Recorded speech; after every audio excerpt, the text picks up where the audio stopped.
Hey everyone, John Lorden here. Welcome to another episode of Itchy Mysteries being recorded for March 15th, 2018. Thank you for spending some time with me today.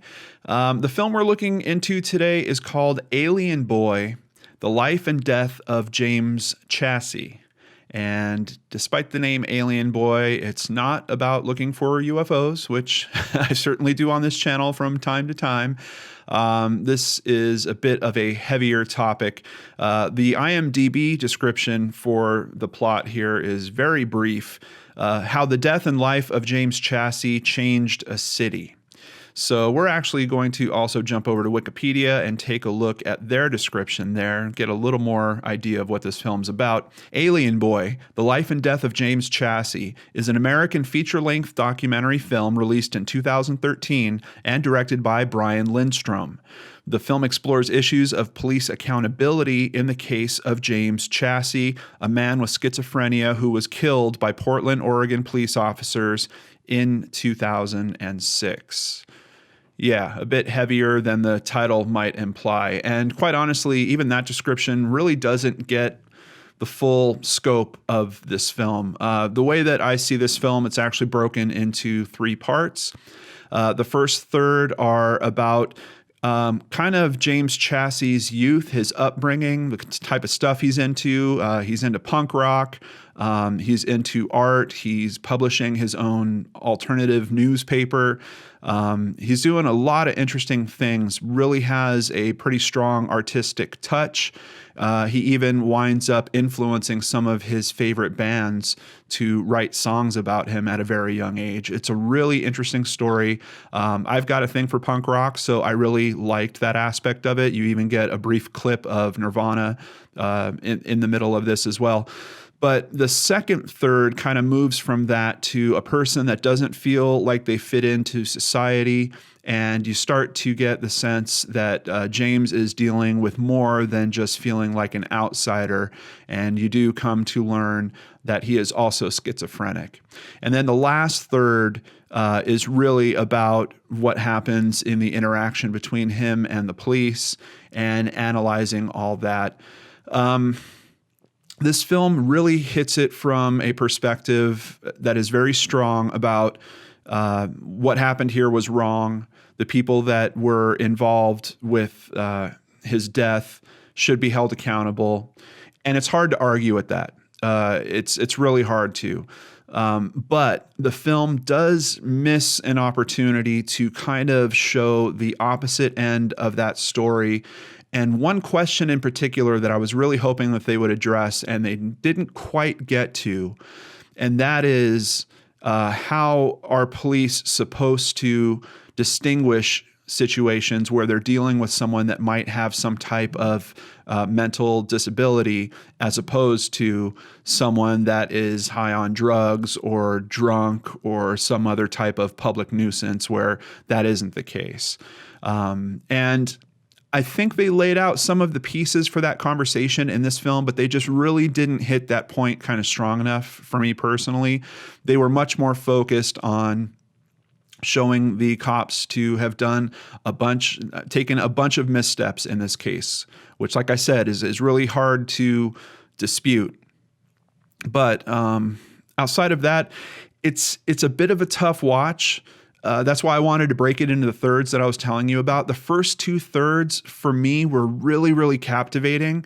There's this one segment in particular. There's nothing in terms of like cinematography that's really brilliant going on here. Soundtrack, if you like a bit of the punk rock stuff that's in the beginning, that's kind of noticeable. But outside of that, nothing much in terms of the soundtrack.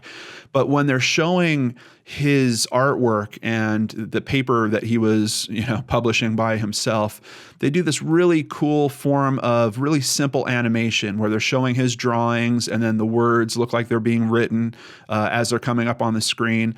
I really, really liked how they took his existing artwork and kind of gave it new life, more than just artwork that would be static on a page. I really enjoyed that. The last third of this film, of course, I was struggling with the emotional aspect of what had happened to him. It's really a tragic event. Of course, I was trying to absorb the information that they were giving me about the police accountability aspect, but a lot of this film is centered around public opinion. There are numerous interviews that are happening with people that witnessed it, the lawyer that helped his family after try to sue for his death. But outside of that, we're not getting a lot of what I would consider higher level kind of expert opinions on what's going on here. And once again, there's an overall question of, do we have a police accountability problem in this country, which I think many of us would, you're probably feverishly shaking your heads yes at me right now, and I totally get that. But this film, even though it kind of touches on that as a theme, doesn't really do a whole lot to try to address that either. It's very much a piece that is centered around the public perception of this case. And in one way, that's kind of a good thing for this film that works for me. It's very neat to see that the first third of this film almost feels like a VH1 behind the music segment of someone that never quite made it. But there are so many people that love James, and it's really obvious. And then you get into the second third where he's struggling, but there's still people that are meeting him, and you can tell they still care about him. And then even in the third, when you're talking about the witnesses to what happened, there is still a community of people that hardly knew him that cared about him and then followed his story, through the years in the media. So it's strange because for the shortcomings it has, it is really strong in terms of the level of humanity that's coming from the people that interacted with James and witnessed what happened to him.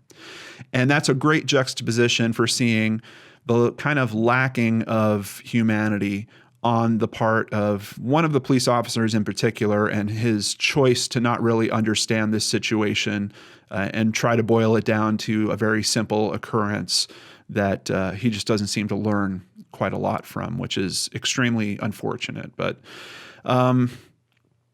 like I said, it's a tough watch. It rates really well on IMDb. It's rated at 8.1. I think on Rotten Tomatoes, it's over 80%. It's like at 83% or something like that. So people are rating it pretty well. For me personally, something went wrong with the pacing in that last third. The first two, I recognized that this was a slower paced film, but there was a very entertaining angle to it. When you're learning about this person and his different way of fitting into the world. There's just a really cool aspect to that. The last third, of course, loses that because you have James, unfortunately, tragically die. And the focus it doesn't quite get me where I want to go with understanding this story. So the last third seemed really kind of slow to me. And it's unfortunate because the first two thirds were so strong. Ultimately, it is an important conversation. It's another piece that we can look at in terms of an occurrence and say, can we learn from this? Should there be some better policies or some new aspects of police work figured out to try to address this? It does touch on those things a little bit, but also just in a broader sense about, nationally, is this, and even worldwide, is there something that we can learn from this occurrence? I think it's a really important watch, but in a strange way, I can't recommend it quite for everyone, like I'm usually able to do with films on this channel in terms of its entertainment value, largely because that last third is just extremely slow. Just things just really, really bogged down. I wish that the editor and the director could have worked together to figure out a new type of pacing for that last third that might have kind of hooked attention. And maybe if they would have dove into the questions a little harder and got some higher level experts like I was mentioning, that might have kind of pulled together the last third. But quite honestly, for the first two thirds, I think it's really worth it. And to see how this plays out in the last third is also worth it. I think many of you out there would probably appreciate watching it. I don't know if you'll enjoy watching it. That's kind of the best I can do for it. For me personally, I give it a 6.5. It's not quite as high as the stuff I usually recommend to you guys, but I do think that it's an important watch. I think if you're interested, particularly injustice issues around people that are dealing with mental disorders or disabilities. It's a very important watch for you in particular. If you're not particularly motivated by that topic, might not be the best choice for you. If you're into punk rock a little bit, kind of like someone over here is, you might appreciate, in particular, the first half of the film.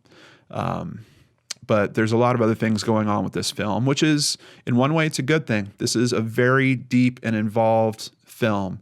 In another way, that might be too heavy for some people, and I totally get that. Have you seen it? Tell me what you think about it in the comments below. I caught it on Amazon Prime. If you're a Prime subscriber, it is available there for free, at least here in the US. I do believe that I also saw it posted somewhere on YouTube. I don't know if that's a legit copy or not, but I did run into that on my searches on this, so should be pretty easy for you to find.